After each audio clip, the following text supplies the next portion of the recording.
What is energy healing? Does it even work? Does it have any kind of scientific basis or any kind of evidence foundation? This is the Haroon Rabbani podcast, and today we are going to explore energy healing, whether it works, whether it doesn't, and in what kind of circumstances. Energy healing works on the principle that the mind, body, spirit is all energy. And in the perfect state of being, everything is in balance and in harmony. However, when there are conditions existing that disrupt this harmony, then you fall ill. Illness of any kind is a symptom, not the cause. At the deepest root level, it's the systemic breakdown of your energy flow that is leading to the disease. So who the heck am I to even talk about energy healing and energy fields? Well, I've been researching this area for over 20 years and actually ended up becoming an energy healer by developing my own system, the THT method, over 10 years ago. And the reason I did it was this. I had a number of issues going on, particularly on the personal relationship front. And I looked at all my broken relationships that led me to this place of, okay, what's a common theme between these relationships and the breakdown of them? And I thought, oh my God, I am the common theme. I can't blame other people, circumstances, situations for the same thing happening again and again. So what's going inside of me? What can I do to change? So I turned to a lot of people, therapists, psychologists, and people from all fields of healing and therapy. And here's what I found, that most of them were working on the superficial level, but some of them were going a bit deeper, and very few were going at the deepest level. And so I started looking at ways that I can go to the root cause of my issue and change it, and boy did it work. So as a result, I created a new system, and I, since 2014, have worked on one-to-one basis with hundreds of people, clocking up more than 7,500 hours up to now of healing. And I've also led, since 2014, 26 different retreats, health and wellness retreats, which includes working with energy. As someone who worked in the medical devices industry, working with the leading clinicians across the United Kingdom and sometimes across the world, I also have a very skeptical mind. I want to see proof. I want to see evidence that something works. Here's what I found though. In order to research something rigorously and scientifically, you need millions of dollars, millions of pounds, or spread over a very long period of time. So money drives the agenda of research. And that's not a bad thing. The problem is, of course, people who invest in that kind of research have a financial payback, a much greater payback later down the road. And the payback only comes from creating products and services that can be patented and protected. If something is natural and freely available in nature, you can't patent it. You cannot patent oxygen. You cannot patent breathing. You cannot patent dandelions. And yet all of these constitute health and wellness at some level or the other. Obviously, we need oxygen all the time, so you can't patent it. So therein lies the problem. When it comes to any kind of natural form of healing, which is minimal cost, you will not see much evidence behind it. Having said that, if we look at the history of energy medicine, it's not 10, 20 years old. It's not following the new age trend or something that's just appeared out of the blue and is woo-woo. No, it's been going on for 3, 4, 5,000 years. My friend, energy medicine started in India and China following the Ayurvedic traditions of medicine and traditional Chinese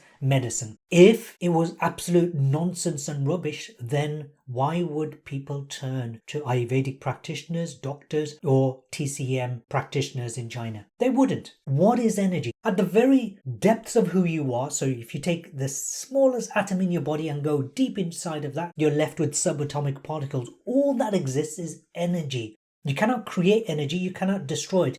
You can only transfer it, transmute it, transform it, transcend it, but you can never destroy it. So when energy is flowing through your systems, through the atoms, there's physical forces taking place, nuclear forces, gravitation forces, keeping your atoms together, which then form molecules, which then form cells, tissues, organs, systems, and your entire body. Ultimately, who you are is purely energy. And there are also systems going through your body, which are called nadis in Ayurvedic medicine, Indian, or meridians in traditional Chinese medicine. Now, according to Ayurvedic medicine, we have 72,000 meridians or nadis. These are like rivers of energy that flows. They cannot be touched. They cannot be seen with the eye, but they somehow can be measured. When these meridians or nadis cross over at major junction points, they are called chakras. We have many chakras, but 7 core chakras. Disease and illness occur when there is disbalance or imbalance, when there's a lack of ease, lack of harmony. It occurs when there's a blockage somewhere along this system of rivers of energy. And this is why you will see that in acupuncture they use needles to place in very specific points to unblock the energy to allow the free flow of energy. The question is, what causes these blockages, or what causes these diseases? There's many. Some of course will be genetically related, but there's a lot of diseases and illnesses which have got nothing to do with just purely genetics. As an example, I've worked with hundreds of people on their diabetes issues, and a lot of people assume it's to do with their mother, father having diabetes or their ancestors having diabetes. Here's the thing. If my parents had the lifestyles, the thinking patterns and the behaviors of a diabetic, meaning they overate and they ate frequently and they didn't sleep enough and they didn't exercise and they developed diabetes, and I copied the very same patterns of behaviors that they have, then what's the chances I might develop diabetes?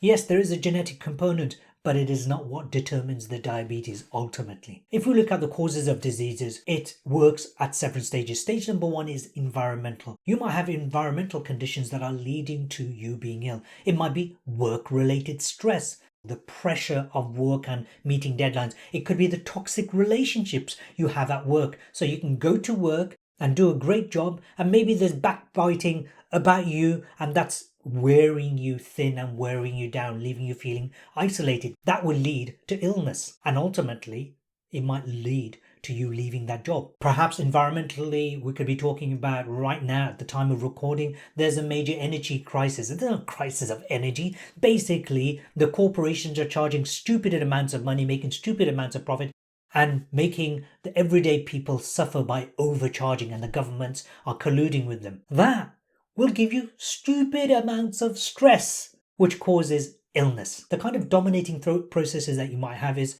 something like, this environment, so this workplace, this home, this country makes me sick. The next level is behavioral level that causes dis-ease. It could be that you are constantly getting into arguments or conflict. It could be that you're neglecting yourself. So maybe you're sleeping very late and having broken sleep because you've had too much sugar late at night. You're not doing any kind of exercise. It could be that you don't know how to meditate or relax. Perhaps you're hanging around with the wrong type of person, the kind of people who are friends that you hang around with the pub or the streets, and the kind of things you get up to is maybe not so good for you. Your dominating thought subconsciously might be, this behavior of mine is making me sick, or this behavior of somebody else is making me sick. The next level is to do with your skill set. Everybody feels stress. We have to exist. But imagine this, you go to the gym doing some weight training and you're trying to do an exercise that you've never done before, and you're putting a lot of weight on your shoulders or whatever exercise it is on your back. You are going to be more prone to injury and damage than anybody else there, because you simply don't know the techniques needed to deal with the exercise. It's the same with stress. There are different forms of stress and the different ways of dealing with stress. A lot of people just do not have the coping mechanisms or the skills to handle the different levels of stress. For example, if you have a panic attack or some kind of anxiety attack, one of the things you're going to do is breathe incorrectly. It'll be shallow and rapid breathing. Did you know a very powerful way to deal with that is slow down your breathing, breathing in deep and breathing out nice and slowly. But a lot of people don't have those kind of skill sets. The next level is your values and your beliefs. So beliefs, I'm referring to negative or limiting beliefs. For example, you might be the kind of person who says, oh, I'm getting old, that's why I'm falling ill. That's very negative. Of course, you may be more likely to fall ill, but if your mindset is that way inclined, yeah, you're going to accelerate it. Another thing you might be telling yourself is, oh, I always fall ill during flu season. Really? Why? Because you're reading it in the papers, or you're watching in the news, or one of the social media channels, or your doctor told you. And so you will do all the things you need to do to support that belief. And lo and behold, many people fall ill because they convince themselves. Why is this so important? Let's stay on this subject. There's something called the nocebo effect. Nocebo. Nocebo effect. It's the opposite of placebo. Here's what happens. You have the belief that you will remain ill, and so you remain ill. You have the belief you're going to fall sick, so you fall sick. The mind is a very powerful thing. And this is my big concern, especially in the last few years with this virus flying around, how much we've been told we're going to be falling ill, falling sick, and worse. And so it's a self-fulfilling prophecy. The opposite is the placebo effect. The placebo effect is, again, the effect of your thoughts, your beliefs that something is making you better actually ends up making you better. Not because that something, the pill or the sugar pill or the salt pill or the chalk, not because it's actually having any medical effect on you, any pharmacological effect on you, but because you've told yourself you are getting better. So this dominating thought of I fall ill easily reinforces the illness. And the next level is the identity level. At the identity level, you've associated yourself with that disease. For example, if you've got type 2 diabetes, which is the culmination of a few symptoms which is labeled under that banner of diabetes, if you have that, it's something that you're experiencing currently. But you will hear many people say to you or others, I am a diabetic. That is who they are. Other people might say, I am a fat person from Birmingham or from London. That is their identity according to them. And the more they say it verbally or in their head, the more they reinforce their identity. Here's the deal, my friend. All those levels that I mentioned, environment, behavior, skills, values, belief, identity, the further you go to this side of the equation, the more impact it has on everything else. If you can change that identity or the values level, then everything else is easy to change. And the final level is the deep spiritual level. Spirit for some people means the universe. Some people, it means God. But when somebody has a disrupted spiritual level, they have lack of meaning in their life. Meaning at some level, they think, well, I'm just here, I'm going to be dead soon, so big deal. Or, I'm not here to do anything, there's no purpose to my life, I have no hope, nothing to look forward to. Let's remove the concept of God out of the picture for a moment, and I do believe in a God, just to let you know, and I'm a Muslim. Let's take that out of the picture. At the fundamental level of an atom, 99.99999% recurring, meaning close to nearly all of it, is non-matter. Only 0.000 recurring is 1% is the physical, tangible stuff. What if energy that we refer to is the energy flowing through that space? That's that 99.9% recurring. What if, when that energy is blocked, we lead ourselves into the path of disease? Ultimately, energy healing is about restoring that balance, which then affects everything else. But here's one extremely important caveat. If you are doing any form of energy healing, let's say you've got physical health issues, you have got obesity, you can meditate, you can do Reiki, but it doesn't mean you can still eat crappy food. You've got to eat correctly. You've got to stop eating the foods that are causing inflammation, insulin resistance. You've got to do the exercise. You've got to get a good night's sleep. So it's not a matter of it's either this or nothing else. I am not anti-conventional medicine. If I broke my leg, I want to be taken to the hospital. I want to be given the most powerful painkiller. And if need be, I want the right operation to take place. People have their gallbladder removed sometimes. It needs to happen in some cases. Please do not see any of what I'm sharing with you as medical advice. But let me tell you, only the closed-minded person will think, oh, this is the be-all and end-all. So any problems you have medically, then it's either drugs or surgery. I don't believe that. I think some things need that. Any problems you have, let's say it's energy medicine, let's just do Reiki. No. Ultimately, it really is about taking a holistic approach. That means you take responsibility, be accountable to yourself as well as to the people around you, not just rely on swallowing a pill, because that in the long term isn't going to fix the root cause of your issue. Work with your mind. What happens to your mind, your thoughts, having space between your thoughts. That's called meditation, by the way. Your emotions, your feeling, your physical body, the environment. Work at every single level. But most importantly, take full responsibility, be accountable, and use critical thinking to think, is this stuff going to work for me? Or am I going to take a pill and do nothing about it and not change my other behaviors or skills? It's very important that you keep that in mind. So what are the different issues that energy healing can help? Well, can energy healing help people with anxiety? Yes, it can on multiple levels. Anxiety and depression is one common issue. Insomnia, fatigue or constant exhaustion, pain caused by stress or chronic inflammation, the effectiveness of your immune system. So, for example, you may be taking medicine or eating all the right food, but if you're constantly sick with worry, then you're going to lower the capabilities of your immunity to function properly. Your emotional well being, the relationships you have, not just with yourself, with other people. So, for example, some people have this natural tendency to attract narcissistic behavior, narcissistic people into their lives, and they also tend to be very empathic, meaning this person is a giver and the other person's a taker, so the level of energy you're operating from determines the dynamic. On the other hand, it could be the other way round. If you're an empath living with a narcissist, you're going to be constantly walking on eggshells, worried that you might upset the narcissist. And what does that cause? A lot of anxiety, stress, and then ultimately illness, mentally, emotionally, as well as physically. There are a whole plethora, diversity of energy healing techniques besides the process that I've got called the THT method, and I'll do a separate video on that. Besides that process, there's Reiki healing that most people have heard of, acupuncture, acupressure. So the puncture involves needles. Acupressure involves the use of a massaging technique. Reflexology, very often used with feet as well as hands. Special massage techniques. Massage is a form of energy manipulation. EFT or emotional freedom technique, which involves tapping different meridian points, seems to be very, very effective with a lot of scientific evidence to prove that it works. Chakra balancing, that means unblocking your chakra system. Crystal healing, and again there's a lot of evidence to show that it works. I'm not an expert in that area.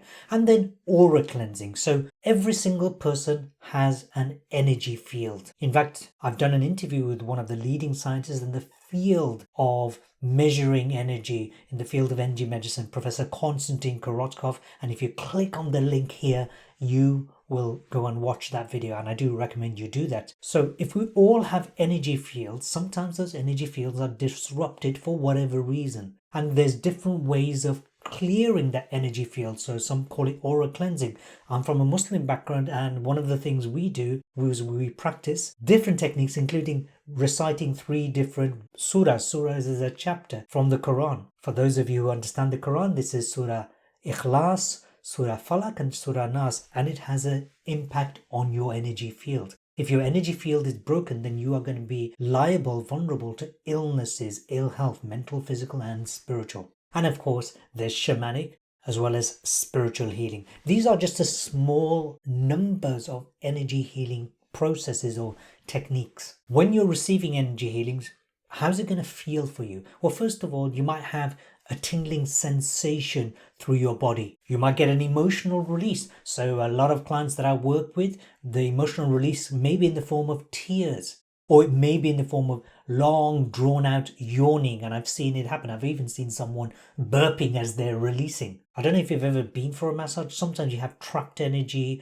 trapped emotions, and so when you go through a massage, at some point, for some reason, you start crying randomly. It's not because you're upset, but it's a release of energy. You may get muscle twitches or tremors. You might even get a bit of dizziness, or maybe start seeing colors or hearing certain sounds. You might feel that you relax so much more deeply. Every Friday evening, for example, UK time, I lead a healing meditation group, and I take them through various exercises, sat down exercises, sometimes lying down, which help people release unwanted energies. I do it on a Friday because it gives them the weekend to recover, because sometimes you'll be so relaxed you just want to sleep. Sometimes you'll be so tired and exhausted. Sometimes emotions are going to come up. In my own private practice, I've always told people that be mindful of your emotions over the next 7 to 10 days, because you will see stuff come up.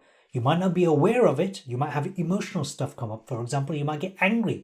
Be an observer. Notice that you're angry in that moment and just say, yeah, I'm angry, and continue whatever you need to do, or sad or upset. Some people might even fall ill. Just be mindful. These are releases that are going on and they need to take place, so you do not hold on to this stale energy. Ultimately, energy healing isn't for everybody. If you're somebody who's hugely skeptical, just don't do it. Stop complaining. Just don't do it. If on the other hand, if you're somebody who truly deeply believes in it, embrace it with both arms. And if on the other hand, you're not quite sure, well, don't just go to one healer. Go to somebody who's reputable, someone who's got experience, someone who can give you testimonials. Try them out and listen to your mind. So, do some critical thinking, listen to your heart. And if it feels right, go and do the healing. There are thousands and thousands of energy healers of all sorts of backgrounds. It's up to you to be discerning, and please always remember, energy healing isn't the only way to get your life back on track. It should be part of a bigger, wider changes or interventions in your life to really win your life back. I hope this has been useful for you. If you like it, then click like, and if you haven't subscribed, make sure you subscribe and share this with somebody, just one person who you think will value from listening or watching this episode of the Haroon Rabbani podcast. See you next time.